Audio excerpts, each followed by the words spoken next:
Bismillahirrahmanirrahim. Assalamualaikum warahmatullahi wabarakatuh. Alhamdulillah. Nahmaduhu wa nasta'inuhu wa nastaghfiruh. Wa na'udzu billahi min syururi anfusina wa min sayyiati a'malina. May yahdihillahu fala mudilla lahu wa man yudlil fala hadiya lahu. Wa asyhadu an la ilaha illallah wahdahu la syarika lahu. Wa asyhadu anna sayyidana Muhammadan abduhu wa rasuluh.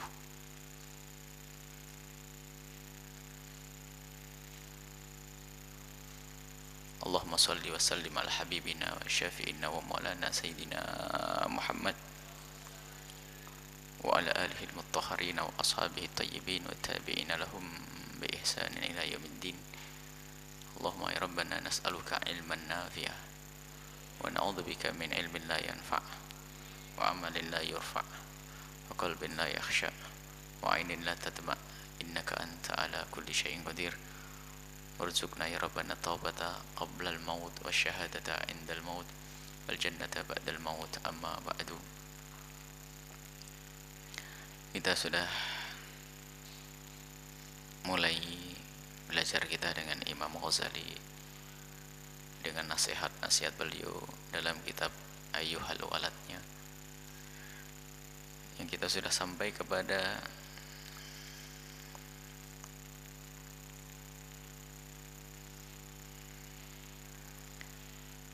nasihat Imam Ghazali kepada murid beliau tentang pentingnya amal. Jangan sampai ada di antara kita yang hanya menuntut ilmu tapi tidak pernah rindu untuk mengamalkannya. Kita ingat waktu akan baca kitab ini di Habib Abdullah Baharun, dia mengatakan, oh ini kitabnya orang besar nih. Dan memang ini nasihatnya untuk santri yang sudah pada jadi ustadz ini. Ini kan nasihatnya orang-orang sudah menuntut ilmu.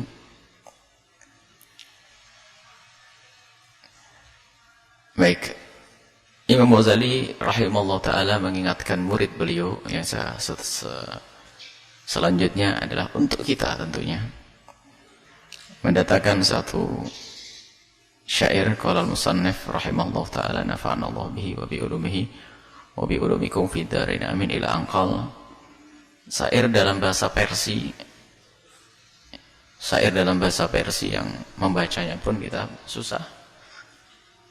Harus ditalkin oleh lidah-lidah Persia sana. Tapi di situ ada terjemahannya. Law kilta al-farid li khamrin lam takun litasira nashwan idza lam tasrabi. Kalau seandainya ada orang, bukan disuruh kita mabuk ya.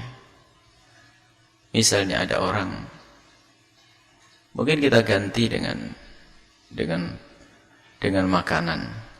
Biarpun kita punya makanan yang banyak, tapi kalau tidak pernah dimakan, maka tidak akan menjadikan tubuh itu sehat. Begitu juga kalau ada orang punya misalnya minuman khamr, biarpun bertrim-trim, dia tidak akan bisa mabuk kecuali meminumnya.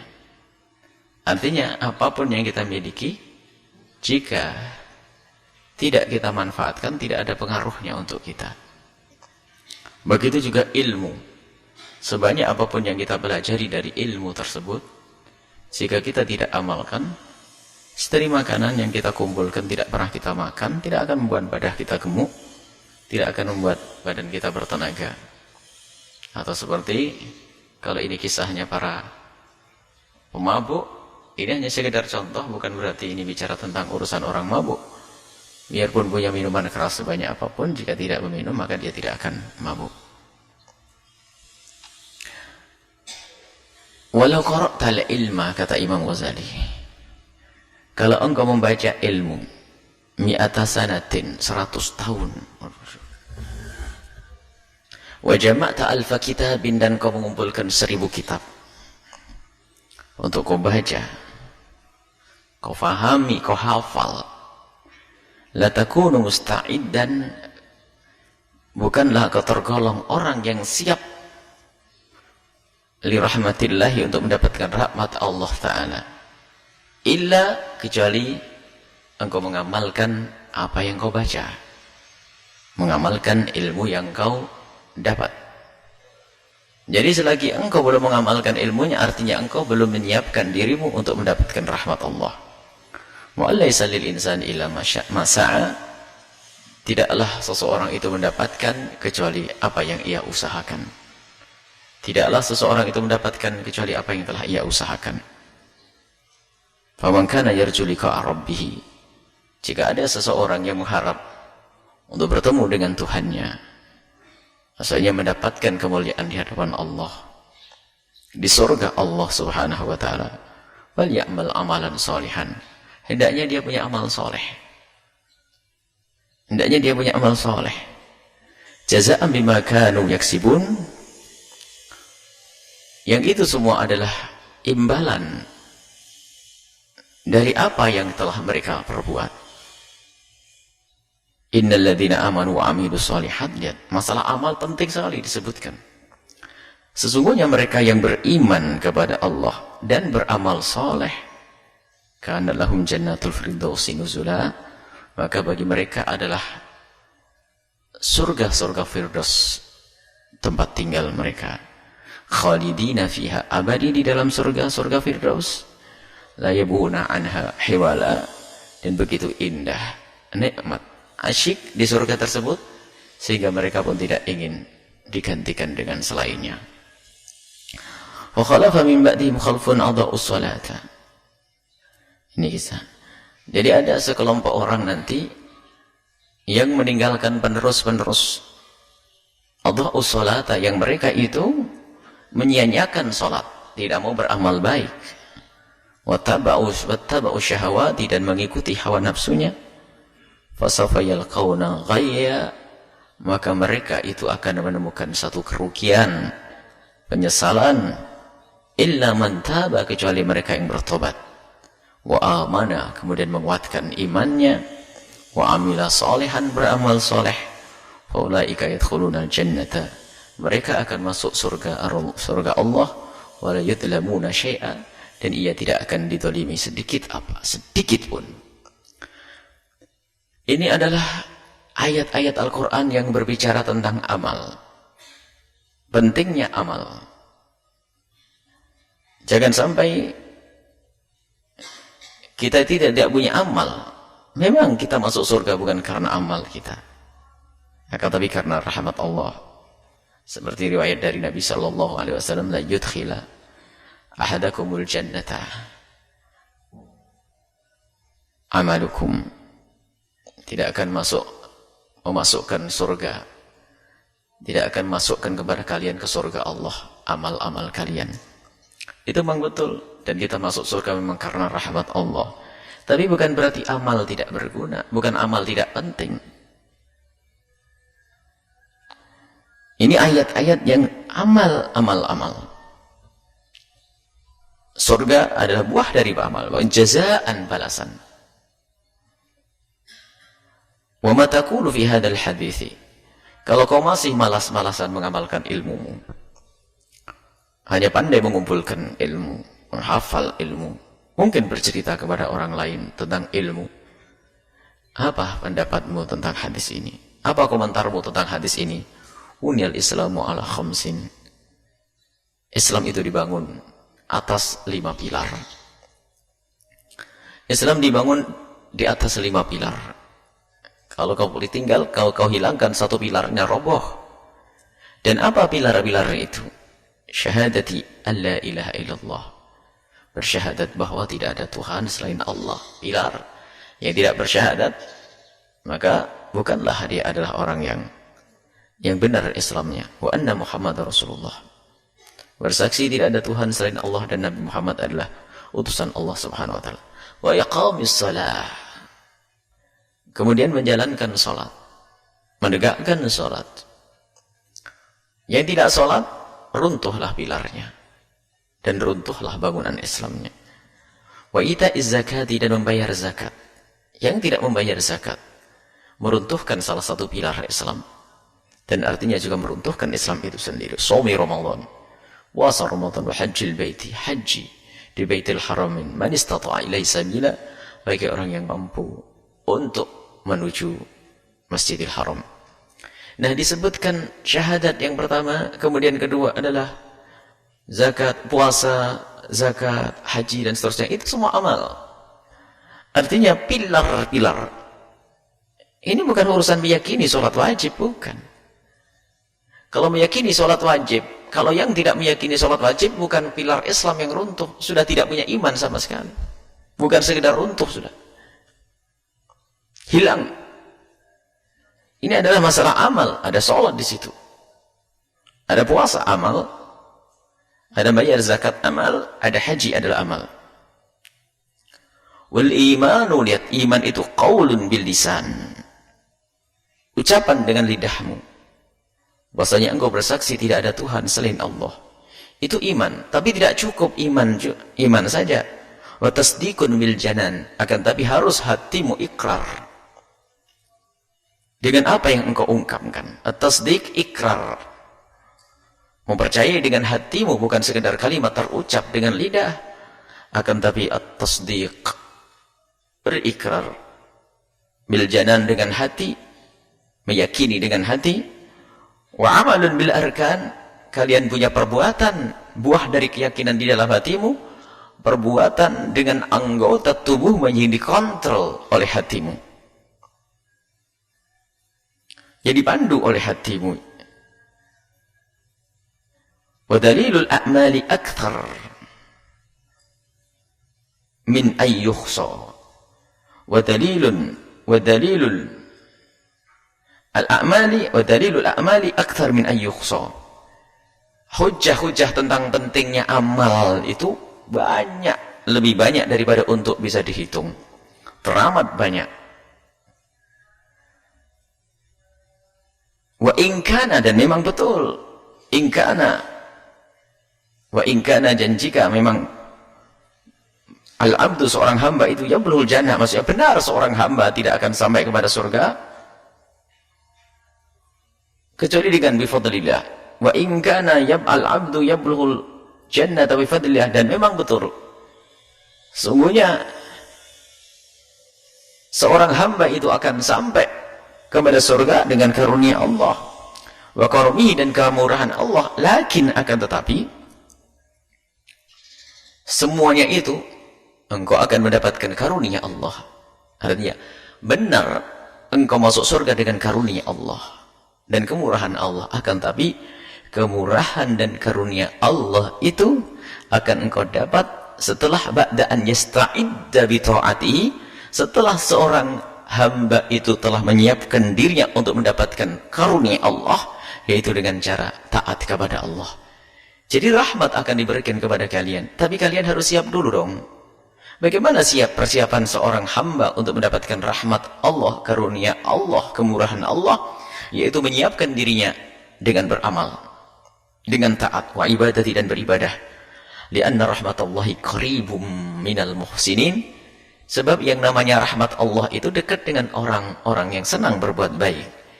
Jadi mendekatlah kau dengan rahmat Allah, agar Allah mencurahkan kepada kalian rahmat Allah. Walau kila aidan, mungkin ada yang berkata, jika dikatakan yablughu bimujaratil iman, akan sampai kepada karunia Allah dan kemurahan Allah, akan sampai cukup dengan iman.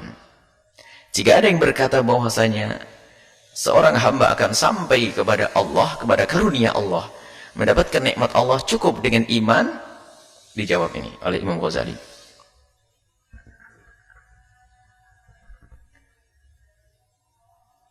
Lakin mata yabluh, tapi kapan seseorang itu sampai dengan imannya?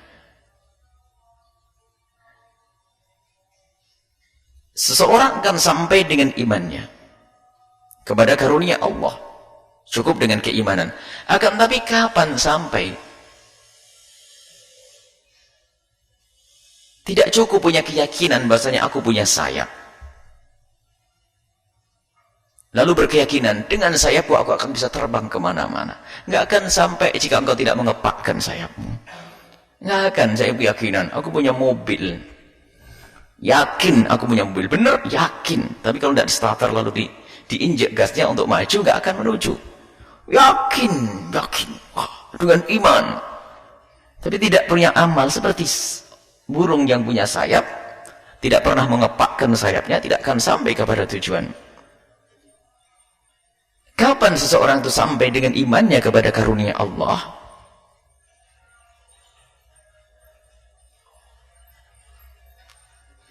Wa kam min aqabatin ka'udin yaqta'uha ila ayyasil.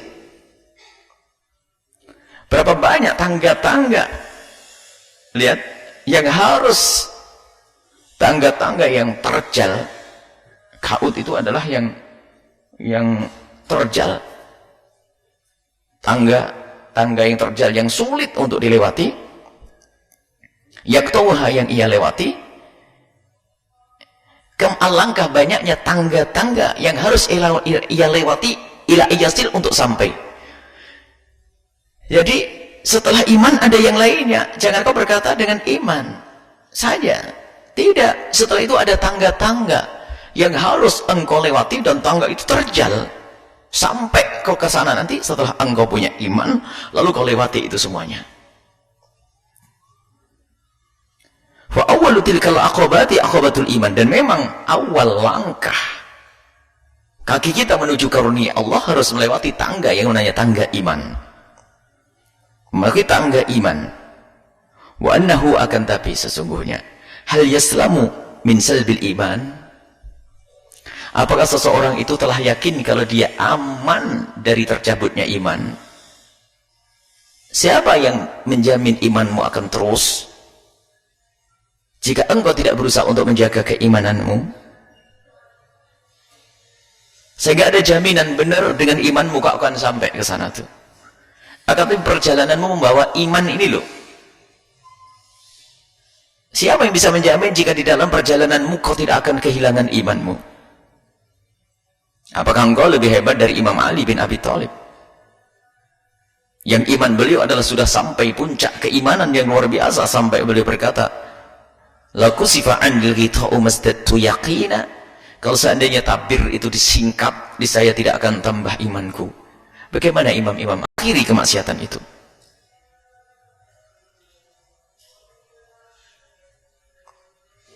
Baik. Kemudian waqala al-Hasan al-Basri, Imam Hasan al-Basri bercerita, yaqulullahu subhanahu wa ta'ala, Allah berfirman, menyeru kepada hambanya, li'ibadihi, kepada hambanya yaumal qiyamati, di hari kiamat, udkhulu ya ibadi, udkhulu ya ibadiyal jannata, wahai hambaku, masuklah kalian kepada surga, birahmati, dengan rahmatku. Ini loh rahmatku, itu surga, ini rahmatku.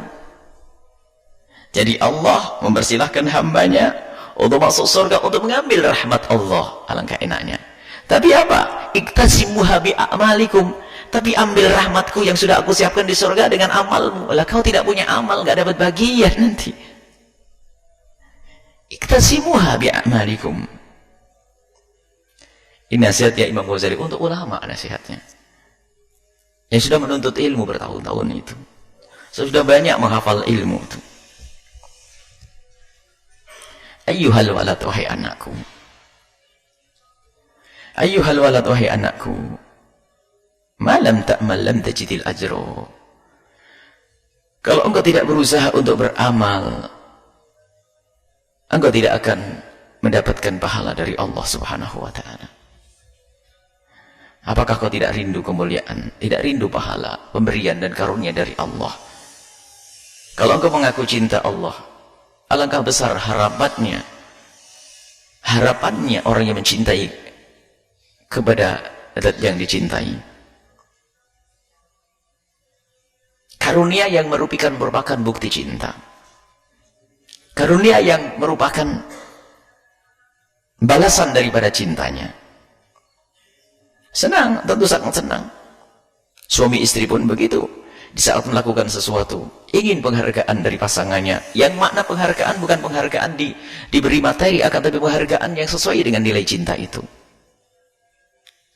Dan Allah subhanahu wa ta'ala maha tahu dan maha kasih, ingin membalas kepada hambanya yang mencintainya dengan mengungkapkan kecintaan kepada Allah dengan amal, maka Allah pun akan memberi balasan melebihi daripada yang kita lakukan.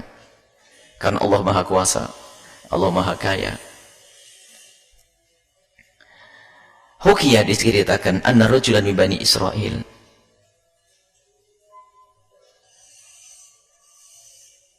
abadallah, beribadah kepada Allah Ta'ala 70 sanatan, 70 tahun.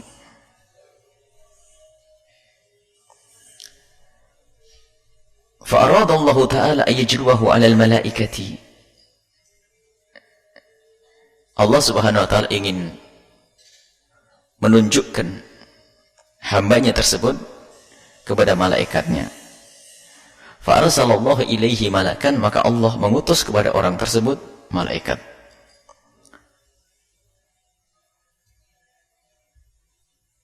Yukhbiruhu, untuk memberitahu, annahu, sesungguhnya, ma'atilkal ibadati, dengan ibadah yang dilakukan selama 70 tahun, la yaliku bihi, tidak layak bagi orang tersebut, dukhulul jannati, untuk masuk surga. Hamba Allah beribadah 70 tahun,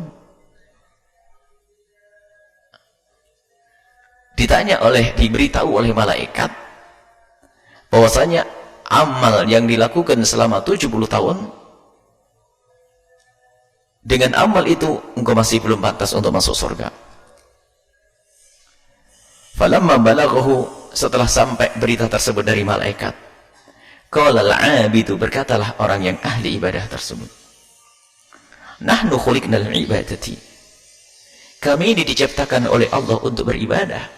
Wa ma khalaqtul jinna wal insa illa liya'budun, kami diciptakan oleh Allah untuk beribadah, wahai malaikat.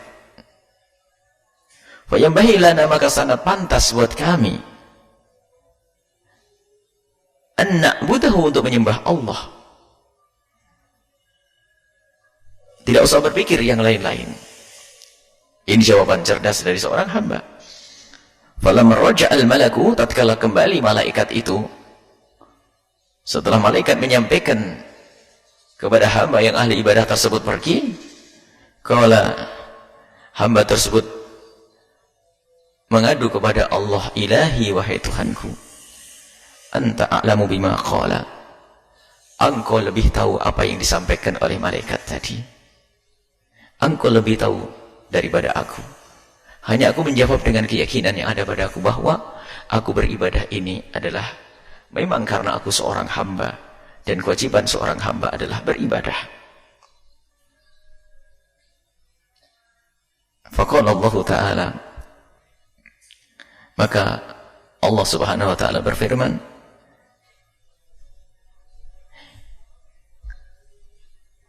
lamma raja'al malaku qala, malaikat tersebut yang kembali kepada Allah, malaikat tersebut kembali kepada Allah dan menyampaikan ini setelah nguji malaikat tersebut. Maksudnya Allah ingin menampakkan ada hambanya yang hebat, dahsyat di bumi, beribadah hanya karena Allah, bukan karena mengharap surga dan seterusnya. Maka setelah malaikat itu menyampaikan kepada hamba tersebut, jawabannya begitu, tugasku beribadah. Selesai. Kembalilah malaikat kepada Allah, kemudian sampai kepada Allah bertanya, ya Allah, engkau lebih tahu tentang apa yang dikatakan oleh hambamu. Lalu Allah menjawab, idan, kalau begitu kamu sudah tahu ya, wa, hambaku tersebut, lam yu'rid an ibadatina, tidak pernah berpaling dari beribadah kepadaku. Ia tidak pernah berpaling dari beribadah kepadaku. Fanahnu ma'al karami, aku adalah zat yang dengan kemurahan, aku adalah zat yang maha pemurah. La nu'rid anhu, lebih pantas untuk tidak berpaling kepadanya. La nu'rid anhu, tidak pantas untuk meninggalkan hamba tersebut. La nu'rid anhu, tidak akan membiarkan hamba tersebut. Isyhadu, ketahuilah, saksi, engkau menjadi, saksikan wahai malaikatku, ya malaikati, wahai malaikatku, anni qad ghafartu lahu, aku telah mengampuni hamba tersebut. Ya. Dan hendaknya seperti itu, wahai anak-anakku, itu Imam Ghazali nasihati. Ibadahmu betul-betul kamu sadari kalau kamu ini hamba Allah. Dan juga dijelaskan dalam dunia tasawuf, Imam Ibn Athaillah As-Sakandari, termasuk Imam Ghazali juga di dalam kitab Minhajil Abidinnya tentang bagaimana engkau beribadah. Hendaknya yang kau pertajam adalah kesadaranmu kalau engkau adalah hamba Allah. Sehingga semakin tinggi kesadaranmu kalau engkau adalah hamba Allah, semakin tinggi pangkatmu. Semakin tinggi kesadaranmu kalau engkau adalah hamba Allah, semakin tinggi pangkatmu di hadapan Allah Subhanahu wa ta'ala. Dan bagaimana layaknya seorang hamba? Hamba dan hamba. Mau diapain saja akan ngikut. Diperintah apa saja akan mau karena dia sadar kalau dirinya adalah seorang hamba Allah Subhanahu wa ta'ala. Dan ilmumu itu untuk menyadari agar tumbuh kesadaranmu kalau engkau adalah hamba Allah. Ilmu akidah.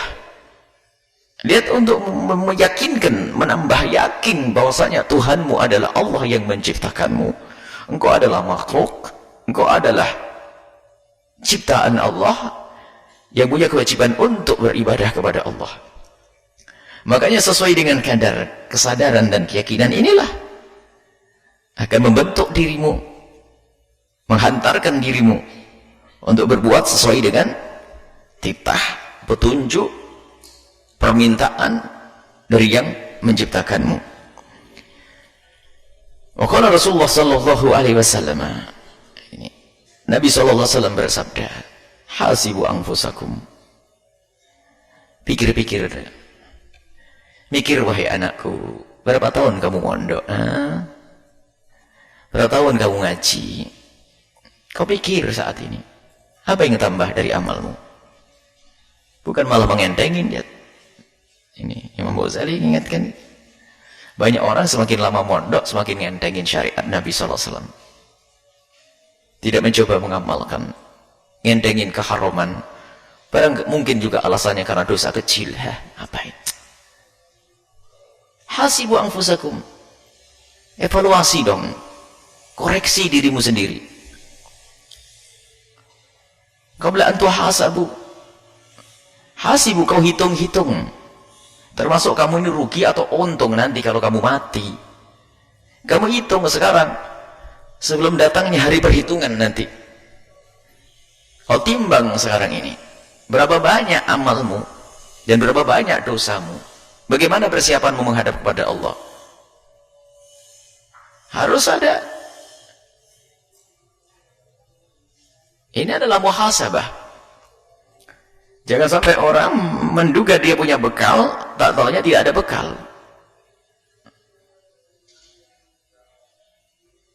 Ini adalah bagi orang yang sadar. Jika engkau ingin melakukan perjalanan jauh, kau harus punya persiapan. Hitung kembali bekalmu. Kau berapa lama akan tinggal di sana? Jika kau dalam bepergian, cukup bawa duit 300.000? Kalau seminggu mungkin cukup. 2 minggu harus tambah. Dan sekarang kalau kalian akan pergi ke akhirat yang tidak akan kembali lagi, dan di sana pada masa yang sangat panjang, dan bekalmu apa ini? Kamu sudah sadar atau belum? Itu kata Imam Ghazali. Tidak cukup menuntut ilmu tok, menghafal sampai berdiri menghafalnya takut ngantuk. Dan hebat, jago di kelasnya. Ya ternyata kau hanya menghafal saja, nggak berguna itu semua. Amal. Hitung amalmu. Jangan sampai nanti di saat dicabut nyawamu, engkau rugi, tidak punya bekal. Yang ada hanya justru yang membebani dirimu, kemaksiatan yang terus bertambah dan bertambah. Qabla an tuhasabu, sebelum kau masuk hari perhitungan nanti. Wazinu a'malakum, timbang amalmu. Berapa banyak amal yang sudah kau lakukan? Dan memang perlu kita mengoreksi diri kita. Dalam kitab Bidayatul Hidayah, Imam Ghazali rahimahullah ta'ala, Bidayatul Hidayati, ini kelas pemula, calon ahli ibadah. Bidayah, hidayah, pemula untuk mendapatkan hidayah nanti. Imam Ghazali suruh menghitung anak-anak, berapa sih umurmu dan berapa waktu kau tidur. Kalau seandainya umurmu 60 tahun, berapa jam kau tidur? Potong masa kecilmu yang tidak berguna hanya untuk main. Anggap saja dari 60, anggap 70 tahun umurmu panjang, 70 tahun. Imam Ghazali ngajak berpikir, 70 tahun umurmu, kepotong 10 tahun, jadi 60 tahun. Sekarang berapa lama kau tidur? Dalam setiap hari? 8 jam atau 6 jam? Baik. Kalau 6 jam kalian tidur dalam sehari, berarti itu seperempat hari kau tidur. Seperempat hari kau tidur. Kalau 60 tahun, ambil seperempatnya berapa? 15 tahun kau tidur. Berarti 15 tahun tidak masuk hitungan, nggak berguna. Jadi 15 tahun murni tidur. Kemudian setelah 15 tahun murni tidur, mainmu berapa tahun? Mainmu berapa tahun? Isengmu berapa tahun? Terus mana untuk Tuhanmu, untuk Allah? Mana untuk Allah Subhanahu wa ta'ala?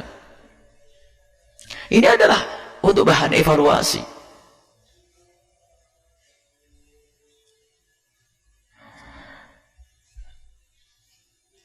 Zinu a'malakum, timbang amalmu. Menimbang amal maknanya mengoreksi kembali, tengok kembali amal-amal kebaikan yang aku lakukan dalam sehari itu, sehingga dia sampai sadar bahwasanya iya ya benar, ngapain setiap hari aku nongkrong di sana, setiap hari 1 jam di situ, langganan habis makan ke pojok tempat bengong setengah jam, 1 jam setiap sore, setiap malam menjelang tidur.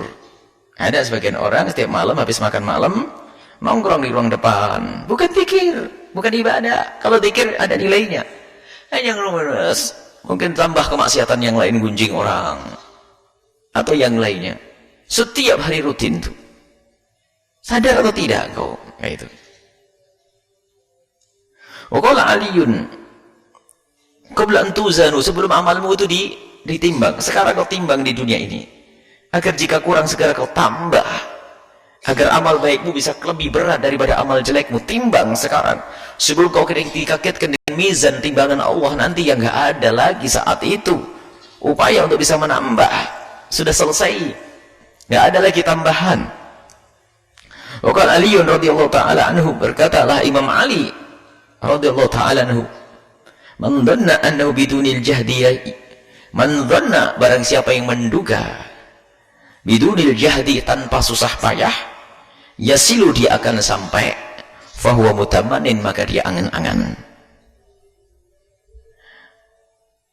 Apapun itu orang khayal.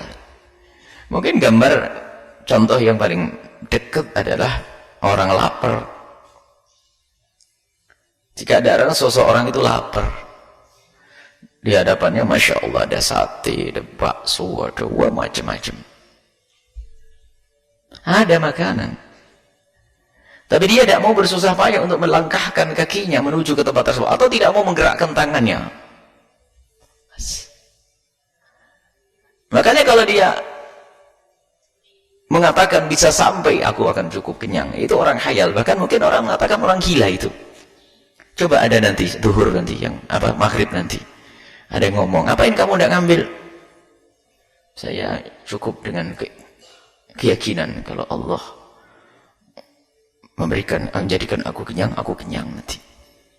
Coba ada nanti maghrib, pengen tahu. Nah, nggak ada ya, nggak ada. Harus usaha, mau tidak mau.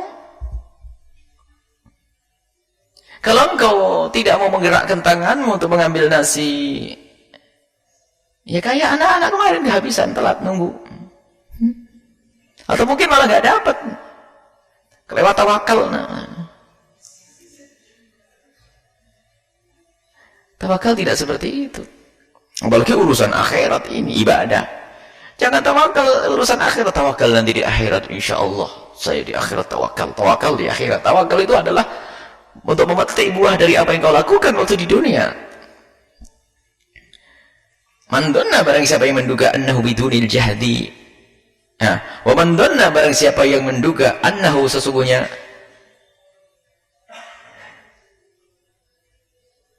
bibadlil jahdi, dengan mengerahkan jerih payah, yasilu, akan sampai, fahuwa mustaghnin, istaghna, merasa cukup. Fahuwa mustaghnin, dia merasa cukup, tidak butuh, mendapatkan. Harus begitu. Maka dia akan dapat nanti. Dan kelihatannya kalau urusan makan itu paling cerdas dengan perkataan Imam Adi ini. Kalau kamu tidak melangkah ke sana nggak dapat makan, betul enggak? Sudah begitu. Tapi urusan akhir itu, karena itu sebenarnya hanya bekal 4 jam saja, sebab nanti jam malam sudah suruh sahur lagi. Bagaimana dengan bekal panjang ini, kok gak cerdas-cerdas sini, kata Imam Ghazali. Kalau bekal pendek ini, wah ini untuk bertahan 4 jam nih, nanti ada siang makan siang, ada makan malam, dan seterusnya. Waqala Al-Hasan rahimahullah ta'ala, berkata Imam Hasan Basri rahimahullah ta'ala, tidak ada keterangan apakah Imam Ali, Imam Hasan bin Ali, talabul jannati bila amalin dhanbun minadh dhunub. Kalau orang mencari surga nggak pakai amal, itu termasuk kesalahan. Kesalahan dhanbun minadh dhunub. Dan kesalahan ini kesalahan batin itu. Sebetulnya yang rusak itu keyakinanmu itu. Yang rusak keyakinanmu. Baik. Jadi kalau ada orang mengharap surga tapi nggak mau beramal, maka ini telah melakukan dosa, melakukan satu kesalahan. Yang salah keyakinanmu bisa, yang salah keyakinanmu akan surga. Mungkin kamu kurang yakin tentang surga sehingga kamu tidak rindu surga. Dan hilang rusaknya keyakinan ini kan termasuk dosa yang paling dahsyat. Jangan kalah dengan orang yang bekerja setiap hari di pabrik, berangkat jam 6, pulang jam 4 sore. Rutin setiap hari itu, terprogram sampai jalan itu penuh di sebuah perusahaan di Jawa Timur itu. Ribuan orang setiap hari itu haji. Nggak pakai kentongan, ditabuh tong-tong-tong berangkat. Itu sudah merencanakan sendiri. Karena apa? Ada dugaan di akhir bulan nanti bakal diberi. Padahal yang memberi adalah manusia yang bisa saja berbohong atau bangkrut pada suatu ketika. Dan alangkah banyaknya sekarang ini perusahaan bangkrut, karyawannya tidak terbayar. Ya Pak. Kenapa urusan dunia kita pandai, tapi urusan akhirat yang ketahuilah di saat itu kalau sudah orang tidak punya bekal, ya tidak punya bekal. Maka ini termasuk kesalahan. Kesalahan dhanbun minadh dhunub itu termasuk dosa dari dosa-dosa yang kau lakukan. Dan lebih parah lagi itu dengan hatimu. Dengan hatimu. Sebab orang rindu tuh ngerti kaidahnya, orang rindu tuh kayak apa sih? Kaidahnya orang berharap tuh kayak apa? Ya kayak tadi, dia punya anak 4, punya kerjaan satu-satunya. Dia akan bekerja setiap hari, adalah hanya untuk mendapatkan bekal untuk makan anaknya di dunia ini. Bekerja. Tapi ternyata nggak mau bekerja, wah ini rusak ini hatinya.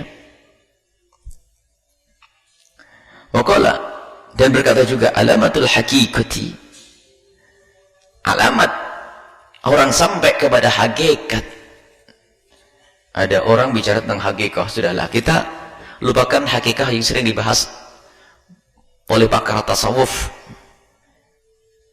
yang sebetulnya memang itu dibahas bukan untuk diceritakan di kalangan murid-muridnya, akan tapi ada istilah thariqah, syariat dan hakikat. Syariat, thariqah dan hakikat itu dibahas untuk evaluasi diri kamu sampai bab mana sekarang ini. Saya sampai bab syariat. Taib, tekuni syariatmu mumpung kamu masih di wilayah itu. Baru kemudian kau melangkah bab thariqah, mujahadah. Lah orang mujahadah kalau nggak pakai syariat, nggak pakai ilmu, ngaco itu, puasa terus, istrinya ditinggal, anaknya, ini kan orang thariqahnya nggak bener tuh. Sampai kepada hakikat, sehingga yang namanya hakikat itu seperti pondasi. Ada syariat, thariqah, hakikat, satu kesatuan. Jadi gak ada seperti yang selama ini sering gembar-gembor, saya sudah sampai thariqat, lalu pondasinya dihilangkan, hancur runtuh, itu kebodohan. Ada orang kalau sudah sampai hakikat, saya itu sudah sampai hakikat. Oh terus kalau sampai hakikat ya sholat. Sholat itu amal zahir, itu adalah Pondasi itu syariat. Baru dengan sholatmu engkau sampai kepada Allah. Jadi hakikat itu apa ini? Hakikat itu bukan tidak beramal, bukan tidak peduli dengan syariat tadi, bukan. Tapi tarku mulahadatil amali. Jadi dia beramal, sudah tidak mikir dia tentang buahnya nanti kayak apa. Penting saya beramal sampai kepada hakikat. Kesadaran, puncak kesadaran kalau aku adalah hamba Allah. Sehingga beramal. Lihat, kalau orang sudah sampai derajat hakikat, amalnya tidak bisa dikira-kira. Wah, hakikat malas sholat, mabuk katanya, apa saya sampai hakikat. Hakikat iblis, hakikatnya syaitan. Gak ada itu. Juru sampai derajat hakikat Imam Hasan bin Ali, hakikat bagaimana sholatnya 500 rakaat semalam.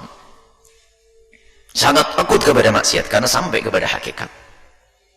Pondasi syariatnya tidak akan ditinggal karena dia ngerti hakikat. Aku sampai kepada ketinggian ini karena pondasiku kuat, mujahadahku kuat, tarekohku kuat. Dan dia akan bertahan kalau di bawah ini tetap dijaga. Atau dia kroposi, salat malesnya hancur, runtuhlah, nggak sampai kepada hakikat. Lihat ini ada tasawuf palsu, guru-guru tasawuf palsu yang bicara hakikat. Setiap malam santri dia diajak bicara tentang syariah, tarekoh, hakikat sampai jam 3 malam, nggak tahajudan. Mau kemana dia? Jadi sampai kepada hakikat itu sudah tidak pernah melihat terus ke atas yang dilihat. Nggak pernah melihat amal. Amalku sudah banyak atau ini. Nggak lihat, terus dia menambah ke amal terus. Dengan amal dia nyampe lagi, semakin tinggi, semakin tinggi. Sampai kepada rahmat Allah yang sesungguhnya, yang dikatakan dekat dengan orang-orang yang berbuat baik. Qaribun minal muhsinin. Allah dekat dengan hamba-hambanya yang berbuat baik. La tarkul amal, bukan meninggalkan amal. Orang sampai hakikat bukan meninggalkan amal, akan tapi tidak lagi ngitung-ngitung amalnya. Maksudnya tidak lagi menjadi orang yang ujub berbangga dengan amalnya, bahkan terus nambah. Wakil Rasulullah Sallallahu Alaihi Wasallam, Rasulullah Sallallahu Alaihi Wasallam juga pernah bersabda, Al-Kaisu orang cerdas, mendana nafsahu, yang selalu mencermati dirinya, memperhatikan, koreksi, tahu kebutuhannya. Itu orang cerdas. Orang cerdas itu yang tahu kebutuhannya. Kalau tidak tahu kebutuhannya, ini orang cerdas tahu kebutuhannya, sehingga karena dia tahu kebutuhannya, berbekal untuk kebutuhannya. Dan kebutuhan yang sesungguhnya apa? Kebutuhan yang sesungguhnya adalah dalam jangka yang hidup yang panjang. Wa amila lima ba'dal maut, kemudian berbuat untuk setelah kematian, karena dia tahu setelah kematian itulah waktu yang sangat panjang. Membatasi hawa nafsunya untuk tidak diumbar, karena dia tahu sebab ada nanti balasannya di akhirat nanti. Dia berpikir, beramal untuk setelah kematian nanti. Itu nasihat Imam Ghazali untuk murid beliau, yang sudah jelas waktu itu muridnya adalah murid seorang alim, muridnya imam. Wal ahmaku, dan orang dungu, wal ahmaku, orang dungu adalah manittaba'a, barang siapa yang mengikuti hawahu, hawa nafsunya. Hawa nafsunya tidak diperangi, tidak dikekang. Mendana nafsu, tidak mengekang, tidak memerangi hawa nafsu. Sebab orang menuruti hawa nafsunya tidak tahu kebutuhan yang sesungguhnya. Sebab lihat, kebutuhan kita tidak sesaat, sehingga makan sendiri ada aturannya agar tidak menjadi penyakit di belakang hari.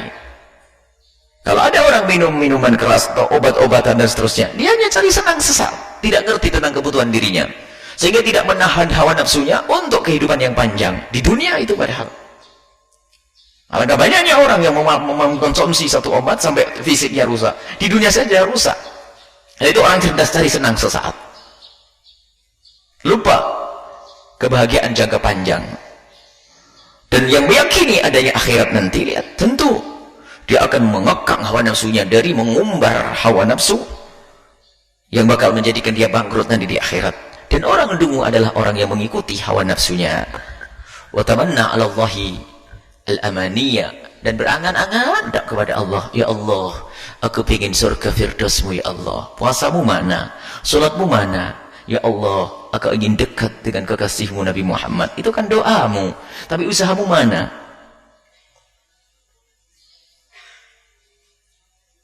Sama seseorang di dalam kamar selalu berdoa, ya Allah, aku ingin sate. Gak pernah keluar kamar, gak beli, gak masak. Siapa yang mau ngirim sate? Penting usaha itu, dan akan dinilai oleh Allah Subhanahu wa taala amal.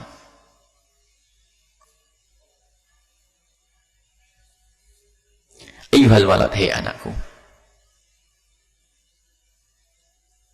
kam min layalin, alangkah banyaknya malam-malam, ahyaitaha, yang kau hidupkan malam-malammu, bitikraril ilmi, dan mengulang ilmumu. Menghafal, ada kan? Masih ingat berapa waktu? Ada malam-malam yang kau gunakan, kau hidupkan malam untuk lembur, untuk membaca, menghafal. Mutala'atil kutubi, membaca kitab-kitab. Ingat tak? Ini Imam Ghazali untuk muridnya yang jago belajar ini. Masih ingat tak kau menghafal Qur'anmu, menghafal hadis? Wa haramta 'ala nafsika an-naum, sampai kau berusaha untuk tidak tidur malam. Kau batasi tidur malam. Menuntut ilmu, kau batasi tidur malam. La alamu, aku tidak tahu nak, maka dal ba'ithu fihi, apa yang menjadikan kau seperti itu? Motivasimu itu apa? Yang menjadikan kau bangun malam menghafal itu apa kira-kira yang terlintas di dalam benakmu? Pendorongmu itu apa? Ingkana, jika pendorongmu itu, al-ba'ithnya itu adalah nail ardil dunya, untuk mendapatkan dunia, wajad bakhutamiha, untuk mendapatkan kekayaan dunia, wa tahsili manasibiha, untuk mendapatkan pangkat di dunia, wal mubahata 'alal aqran, wa tahsila manasibiha, untuk mendapatkan pangkat-pangkat di dunia dengan ilmumu, atau mubahata, atau kau ingin mubaha, berbangga-banggaan, 'alal aqran, di antara kawan-kawanmu, biar dibilang, oh paling hebat, paling cerdas, paling pintar, jago bahsul masail, jago bicara tentang tasawuf, bicara, wah, hanya pengen disebut sebagai orang hebat saja di dunia. Lalu dibesarkan, dibanggakan di kalangan kawan-kawan, wal amthal aqran, ada orang sepadanmu, fawailun laka, celaka bagimu wahai anakku, kata Imam Ghazali. Celakalah bagimu, thumma wailun lak, kemudian celakalah bagimu. Ingat, celaka, meleknya sudah capek, tidak mendapatkan apa-apa. Dan coba kita renungi diri kita, jangan hanya kita mendengar nasihatnya orang untuk orang, tapi jadikan nasihatnya orang untuk orang sekaligus untuk kita. Ini Imam Ghazali menasihati murid beliau. Wa in kana qasduka, jika ternyata tujuanmu fihi, di dalam menghidupkan malam-malammu dengan ibadah, dengan menuntut ilmu tadi, jika tujuanmu itu adalah ihya asyariatin nabi, untuk menghidupkan syariat Nabi, yang kebayang adalah syariat Nabi, agar bisa masuk ke rumah-rumah, agar bisa masuk ke kampung-kampung, agar bisa masuk ke kantor-kantor, agar syariat Nabi Muhammad hidup di pasar-pasar. Yang kau pikirkan itu, dan kau ingin jadi pejuang-pejuang seperti itu, yang menyebarkan kebenaran ke sana kemari. Bukan untuk pengen enak, jadi kiai itu enak, punya mobil, jemput sana sini, enak, punya rumah. Bukan itu. Dan awas kalau terlintas. Masih ingat kita baca orang-orang tertipu yang Imam Ghazali menyebutkan, sampai seorang anak kiai pun ternyata menuntut ilmu belum tentu benar dia. Sebab motivasi dari abahnya adalah, nak, cepat kau nuntut ilmu, hafal Quran, harus menjadi seorang faqih, nak, ya, kamu nanti yang menggantikan abah. Kebayang di benak anaknya menggantikan abah, abahnya enak, kesana kemari dihormat sama orang. Lihat, mau apa saja bisa. Sehingga anaknya termotivasi untuk menuntut ilmu. Ternyata hanya untuk agar kebesaran abahnya tidak pindah kemana-mana, sehingga dia bisa nengkreng di situ melanjutkan peran abahnya. Loh, niatnya sudah gak benar di sini, ahli neraka. Lihat, ngeri ini, salah maksud. Anak kiai dipikir benar dia menuntut ilmu, rupanya motivasi bapaknya salah. Pengganti abah nak ya. Siapa lagi yang menggantikan kalau bukan engkau nak? Bukan nak, seperti ayahanda Dr. Muhammad Said Ramadan Al-Buti di saat mengingatkan kepada anaknya, wahai anakku, kalau seandainya kemuliaan yang sesungguhnya di hadapan Allah menjadi tukang sampah, di saya, aku akan jadikan kau tukang sampah nak. Akan tapi kemuliaan yang sesungguhnya di hadapan Allah adalah di saat engkau menapakkan kakimu di tempat ilmu, lalu kau bermanfaat untuk orang lain, maka aku tempatkan kau di tempat ini. Jadi niatnya dibenahi dulu. Jangan hanya makom abah, bukan. Pondoknya abah nanti siapa yang gantikan kalau bukan engkau nak? Pondoknya abah. Mempertahankan kebesaran bapaknya saja sudah salah, apalagi kalau rebutan nanti. Nah, ini sudah rebutan kebesaran dengan di majlis harusnya. Na'udzubillah. Tujuanmu adalah ihya'i syariati, untuk menghidupkan syariat Nabi Muhammad SAW. Batahdzibi akhlaqika la ini. Memang tergambar di benakmu kerinduan untuk menyampaikan syariat Nabi Muhammad ke sana kemari, sehingga menjadi baldatun thayyibatun, negeri yang penuh dengan kesujukan, karena penghuninya kenal syariat Nabi Muhammad dan mengamalkan syariat Nabi Muhammad. Rabbun Ghafur, Allah Maha Pengampun. Ini wa tahdhibi akhlaqika, dan untuk membenahi akhlakmu. Tahdhib ini adalah untuk melatih akhlakmu dari akhlak yang tidak baik menjadi baik. Wa kasrin nafsil ammarati bisu, dan untuk mematahkan hawa nafsumu yang busuk, yang kotor itu, yang selalu mengajak kepada kehinaan tuh. Lihat. Jadi hendaknya ilmumu itu untuk itu, bukan untuk berbangga-banggaan, bukan. Fatubalaka. Kalau memang begitu nak niatmu waktu menuntut ilmu dulu, kau duduk bersamaku bertahun-tahun, jika tujuanmu adalah untuk itu, untuk menyebarkan syariat Nabi SAW. Kemudian setelah itu untuk benah diri, untuk dirimu, memerangi hawa nafsumu agar kau punya ilmu, sebab hawa nafsu adalah musuh terbesar. Harus ada strategi sehingga kau belajar ilmu tasawuf. Waktu kau belajar ilmu tasawuf bukan untuk berbangga-banggaan kalau kau sudah baca Ihya Ulumuddin, bukan. Kau baca ilmu tasawuf agar menjadi bekal untuk kau benah diri itu. Jangan hanya hayalanmu, nanti kalau saya sudah belajar ihya, nanti saya ngajar ihya, ngajar ilmu paling hebat. Tertibu kalian, itu untuk engkau, dirimu sendiri. Untuk apa?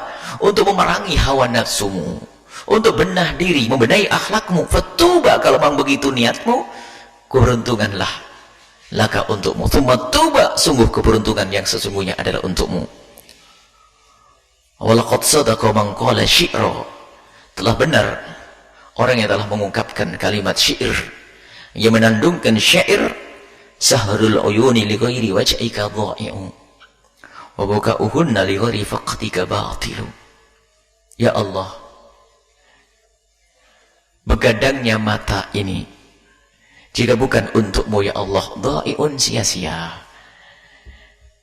Untuk nonton bola, apalagi innalillah. Dha'i'un, jika ada orang dan tontola lillahi ta'ala, apalagi nonton konser. Mana kesadaranmu saat ini? Mana ilmumu yang kata untuk kasrus syahwat, itu memerangi hawa nafsu itu? Waktu itu seharusnya untuk kau ngadu kepada Allah jam 2 malam sampai jam 3 itu, Masya Allah. Saatnya orang asyik dengan Allah, tapi kau sibuk hanya untuk nonton hal-hal yang tidak berguna. Wabuka'uhunna, dan derai air mata,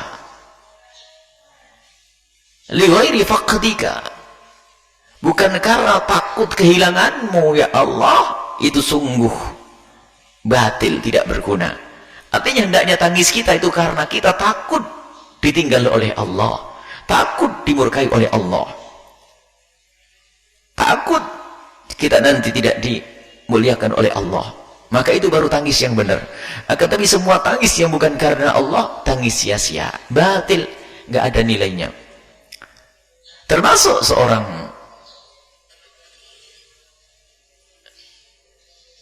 seorang ayah yang menangisi anaknya. Dilihat tangismu itu tangis apa, wahai bapak. Jika tangismu akan anakmu itu karena akhlaknya bejat, kau menangis, benar, berguna itu. Tapi gara-gara tidak juara, apa kira-kira? Urusan-urusan dunia pokoknya, balap motor, catur, atau tidak lulus matematikanya, nggak terima di sekolah yang bukan menghantarkan kepada Allah, lah kok nangis, rugi. Tapi hendaknya tangismu kau bangun karena masa depan anakmu itu. Anaknya bejat, maka dia nangis karena apa? Masa depan anaknya suram, karena dia tidak kenal Allah. Nangis, tangismu ada gunanya, dan ketahuilah Allah akan kembalikan kepada anakmu kebaikan nanti. Jadi tangismu kalau bukan karena Allah. Hilangnya duit orang menangis, akan tapi apa yang menjadikan kau menangis? Bukan karena hilangnya duit, akan tapi apa? Kemanfaatan duit. Suatu ketika Imam Syekh Mutawalli Sya'rawi ada punya uang, hilang, padahal beliau adalah seorang ahli dalam tasawuf yang sudah dekat kepada Allah. Tiba-tiba beliau punya uang yang tiba-tiba beliau nangis. Uang ini hilang. Ada pencuri mengambil uang tersebut. Menangislah beliau. Sehingga terheran orang, bagaimana seorang imam seperti Syekh Mutawalli Sya'rawi hilang duitnya lalu menangis. Tidak ada yang tahu sebabnya. Ternyata uang itu sudah direncanakan untuk menolong, disiapkan bukan untuk dirinya, dipersiapkan akan dibagi-bagi untuk beberapa orang yang memang mendesak butuh bantuan karena sakit, karena lapar, karena ini. Sehingga waktu beliau menangis, ingat orang yang sudah menunggu-nunggu, ternyata ia tidak bisa datang untuk berikan uang tersebut. Menangis ya bukan karena duitnya hilang. Jadi benar sebab, jadi kalau duitmu hilang menangis wajar. Akan tapi karena apa?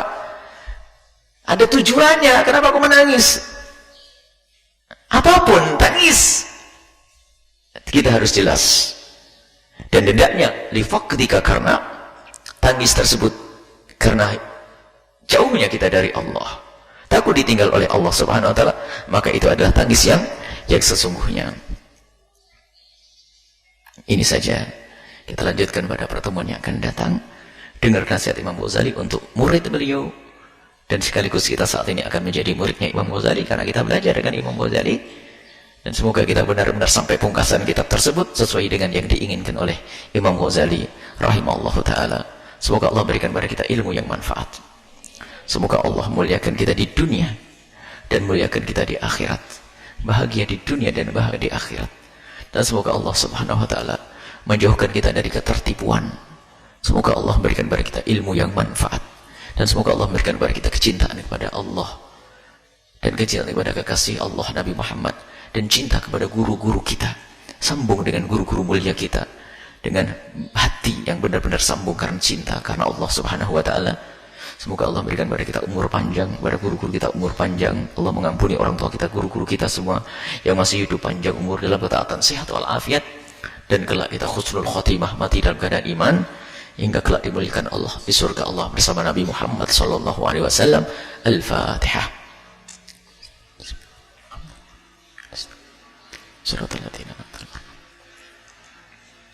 Wabillahi taufiq wal hidayah. Assalamualaikum warahmatullahi wabarakatuh.